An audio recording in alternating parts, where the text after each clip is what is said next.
Morning class 10th। हमने कल diary का एक पन्ना प्रश्नोत्तर समाप्त कर दिया। आज हम आ गए हैं ततारा वामिरो की कथा। यह एक प्रेम कथा है, जैसा कि मैंने आपको कल ही बताया था। तो ये कथा की शुरुआत आज से हम करेंगे। इससे पहले हम कवि परिचय कर लेते हैं। लीलाधर मंडलोई 1954 की जन्माष्टमी के दिन छिंदवाड़ा जिले के एक छोटे से गांव गुढ़ी में जन्मे लीलाधर मंडलोई की शिक्षा दीक्षा भोपाल और रायपुर में हुई। तो पहले इन्होंने जन्म कहाँ लिया? इन्होंने जन्माष्टमी के दिन छिंदवाड़ा जिले के एक छोटे से गांव गुढ़ी में जन्म लिया और इनकी शिक्षा दीक्षा कहाँ हुई? भोपाल और रायपुर में हुई। ठीक है, शिक्षा के और जन्म के बारे में आपको बताना होता है सबसे पहले। इसके बाद देखिए, लीलाधर मंडलोई को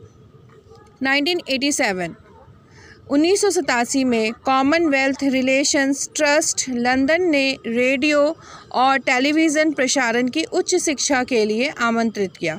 तो कॉमनवेल्थ रिलेशंस के जो ट्रस्ट वाले थे, उन्होंने लंदन में इनको आमंत्रित किया ताकि ये उनको टेलीविज़न और रेडियो के प्रसारण की उच्च शिक्षा दे सके। यहाँ से शिक्षा प्राप्त कर मंडलोई भारत लौट आए और अब कुछ वर्षों से प्रचार भारत में कर रहे हैं। दूरदर्शन के महानिदेशक का कार्यभार भी संभाल रहे हैं। तो वहाँ से ये लौट कर आए और आकर के अब दूरदर्शन का कार्यभार संभाल रहे हैं। लीलाधर मंडलोई मूलतः कवि है, वो कवि है। उनकी कविताओं में छत्तीसगढ़ अंचल की बोली की मिठास है। तो छत्तीसगढ़ की बोली की वो मिठास है उनकी सारी लेखों में, और वहाँ के जनजीवन का सजीव चित्रण भी उन्होंने किया है। अंडमान निकोबार द्वीप समूह की जनजातियों पर लिखा इनका गद्य अपने आप में एक समाज शास्त्रीय अध्ययन भी है। समाज पर निर्धारित यह अध्ययन है। उनका कवि मन ही मन वह स्रोत है जो उन्हें लोक कथा, लोकगीत, यात्रा वृत्तांत, डायरी, मीडिया रिपोर्टाज और आलोचना लेखन की और प्रवृत्त करता है। तो कहीं ना कहीं उन्होंने बहुत सारे लोकगीत, यात्रा वृत्तांत और डायरी लेखन किया, मीडिया में भी काम किया, रिपोर्ट वगैरह भी एकत्रित किए, व्यंग, आलोचना, इन सभी में उन्होंने लेखन कार्य किया। अपने रचना क्रम के लिए कई पुरस्कारों से उनको सम्मानित भी किया गया है और इनकी प्रमुख कृतियाँ हैं घर घर घूमा, रात भी रात, मगर एक आवाज़, देखा अनदेखा और काला पानी।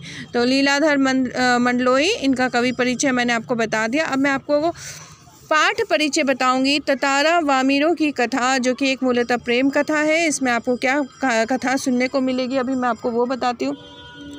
तो श्री ततारा वामिरो कथा नामक पाठ में अंडमान निकोबार द्वीप की एक प्राचीन व पारंपरिक प्रेम कथा है। तो ये एक बहुत प्राचीन और पारंपरिक, परंपरा से जुड़ी हुई और प्राचीन यानी कि बहुत पुरानी कथा है। तो ये एक प्रेम कथा है। ठीक है, पारंपरिक कथा के अनुसार अंडमान व निकोबार प्रारंभ में एक ही द्वीप था। तो पहले ये क्या था? अंडमान और निकोबार शुरुआत में एक ही द्वीप, एक ही आइलैंड था।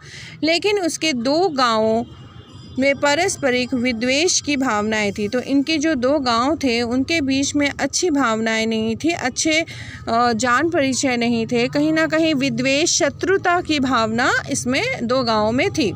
इसमें ततारा नामक युवक पासा नामक गांव का रहने वाला था। तो जिस युवक की कहानी है इसमें, वो है पासा नामक गांव का।